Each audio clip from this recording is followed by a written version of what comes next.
Hi there, this is Gary Clarkson from Crank Software. So in previous installments, what we've done is brought the board up.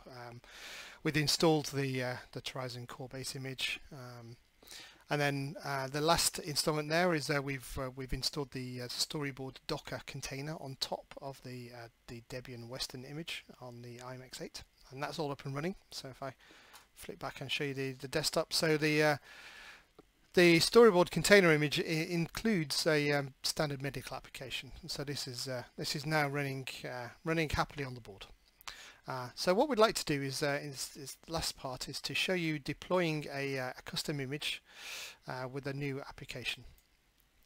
So what I'm going to do is just stop that application from running there, so I can do Docker PS to show you the Docker container is running, and finally I'm going to do a Docker stop.